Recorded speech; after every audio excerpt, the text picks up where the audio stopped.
تو یار منا لے نہیں تو بازی لے گئی کتے کتے تے تھو اتے. اور کتے سے ایک بات یاد آ گئی نا مجھے. ایک دفعہ یاد ہے پہلے جمعے کو میں نے بیان کیا تھا کہ ایک کبوتر جب دوسرے کی چھتری پر جھانکتا ہے تو اگلی مرتبہ کبوتر باز اس کو اس میں شامل ہے. جو نسبت والے لوگ ہیں ان کے لیے ایک بڑی سبق آموز بات ہے. جو کبھی اس کے در پہ جاتے ہیں, کبھی اس کے در پہ جاتے ہیں, کبھی اس کے پاس جاتے ہیں, کبھی اس کے پاس جاتے ہیں, ان کے لیے ایک بڑی سبق آموز بات ہے. کتا آپ نے دیکھا ہے؟ کتا آپ نے کسی نے کتا پالا ہو یا کسی نے رکھا ہو کتا, اس کتے کو اب یہاں رہتے ہیں نا مغل پورا میں, مغل پورا سے نکال کے آپ دوسری گلی میں, دوسری کالونی میں, کہیں دوسرے علاقے میں لے جائیں تو وہاں کے سارے کتے اسے کیا کریں گے؟ ایسے ہی ہے. کوئی ایک کتا ایک علاقے سے چھوڑ کے یا ایک جو اس کے مالک کا گھر اس کو چھوڑ کے کسی دوسرے علاقے میں جاتا ہے تو سارے کتے اس کو کیا کہتے ہیں والا؟ اسے بھونکتے ہیں. وہ بھونکتے نہیں ہیں, اس کو سمجھانا چاہتے ہیں کہ پاگلا تو سائیاں دا در چھڑ کے آیا نا, تینوں کسی نے چلنا نہیں. جڑا ایک دن بنے ہو کسی دا وہ بن ہی نہیں سکتا. کتا کتے کو سمجھاتا ہے, بندہ بندے کو نہیں سمجھا سکتا یار. کتا کتے کو سمجھاتا ہے کہ دیکھ یار تو کہاں تھا, ساری زندگی کہاں سے فیض حاصل کرتا رہا, ان کو چھوڑ کے تو آ گیا.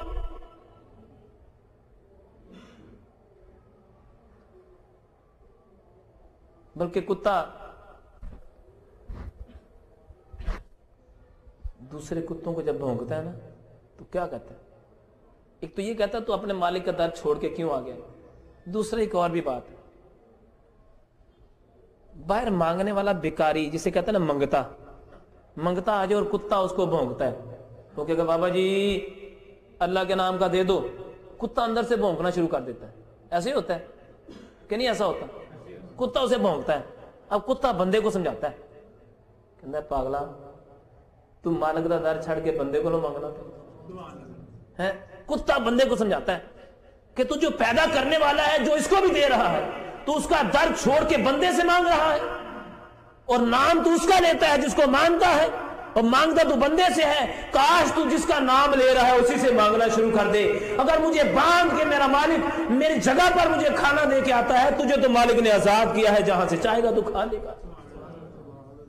کتا اس کو سمجھاتا ہے کہ میں اپنی جگہ پر بندھا ہوا ہوں اور میرا مالک میری جگہ پہ آ کے مجھے دے کے چلا جاتا ہے. اگر میرا مالک مجھے میری جگہ پر دے سکتا ہے, تیرا مالک تو رب ہے, تجھے بھی تیری جگہ پر دے سکتا ہے.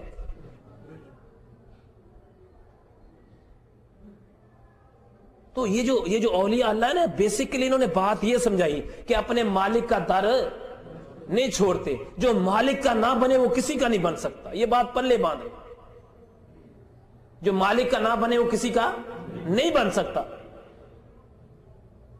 تو بات چونکہ اولیاء اللہ کی ہو رہی تھی کہ اولیاء اللہ جو ہیں ان کا مقام اور مرتبہ وہ دیتے کیا ہے.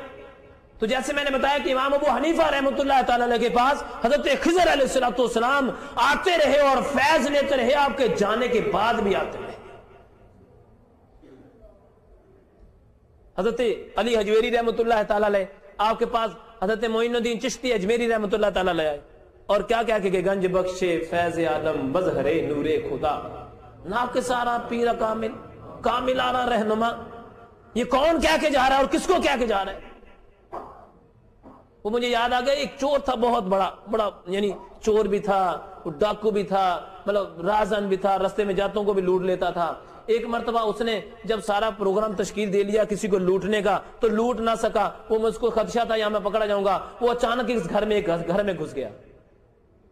بندہ جب گناہ کرتا ہے نا, اچھا ایک اور بات میں آپ کو بتلا دوں, پیر کا تعلق ہوتا ہے باطن سے. کس سے؟ یہ بات یاد رکھیں, علمی بات ہے. پیر کا تعلق کس سے ہوتا ہے؟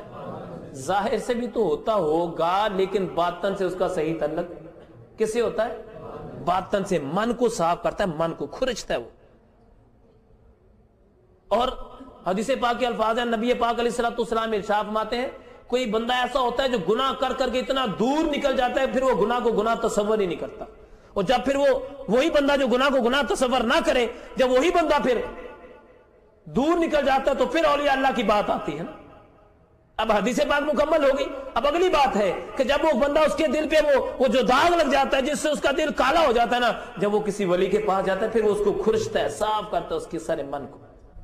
تو پیر کا تعلق کس سے ہوتا ہے؟ باطن سے, باطن سے تعلق ہوتا ہے. ایک اور بھی بات یاد رکھیں, ناپاک بندے کو پانی کے پاس جاتے ہوئے شرم آنی چاہیے یا نہا لینا چاہیے اس کو؟ کیونکہ پانی کا کام کیا ہے؟ ناپاکی کو دور کر دینا. ایسی ہے وہ کیا کرتا ہے؟ ناپاکی کو دور کر کے اس کو پاک کر دیتا ہے. کس کو؟ ناپاک چیز کو. اسی طرح میرے بھائی یاد رکھو کہ جو اولیاء اللہ ہیں یہ پانی کی مانند ہوتے ہیں. ان کے پاس جو بھی چاہتا ہے اس کے باطن کو ایسے پاک کر دیتے ہیں جیسے گندے کپڑے کو پانی پاک کر دیتا ہے. جیسے گندے کو پانی کے پاس جاتے ہوئے شرم نہیں آنی چاہیے, ایسے ہمیں اپنے باطن کو پاک کرتے ہوئے کسی ولی کے پاس جاتے ہوئے شرم. لیکن یاد رکھو کسی ولی کے پاس جانا ہے, کسی اللہ کے نیک کے پاس جانا ہے. جسے دنیا نیک کہے وہ نیک نہیں, جسے میرا مالک نیک کہے وہی نیک ہے. جس کا ذکر خالق کرے, جس کا مرتبہ خالق بنائے, جس کا رتبہ خالق بنائے, جس کو دیکھ کے خدا یاد آ جائے, وہی تو اللہ کا کامل ہے.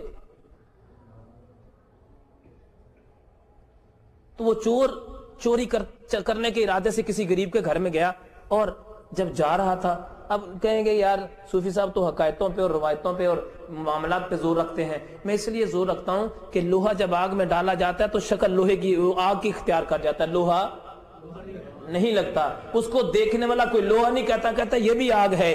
جو فنکشن, جو کام آگ کا ہوتا ہے وہی اس وقت وہ لوہا کرتا ہے. اسی طرح جس کو اللہ پاک اپنی بارگاہ میں مقبول کر دے, اللہ جس کو پسند کر لے, مالک جس کو عطا کر دے, وہ خدا شاہد ہے. وہ خدا تو نہیں بن سکتا لیکن خدا سے جدا بھی نہیں ہوتا, نہ وہ خدا کی صفت اختیار کر سکتا ہے, لیکن جیسا مالک کا نظام ہوتا ہے ویسا مالک اس کو اختیار دے دیتا ہے.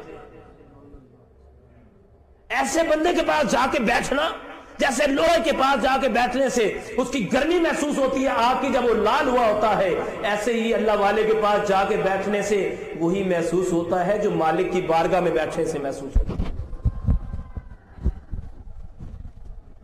تو بندہ چوری کے ارادے سے گیا, کسی نے کہا پاگل تو یہاں کیا لے گا؟ اس وقت میر علی شاہ صاحب زندہ تھے رحمت اللہ تعالی. کتھے مہر علی کتھے تیری سنا, گستاخ اکھیاں کتھے جا لڑیاں. اس وقت وہ زندہ تھے.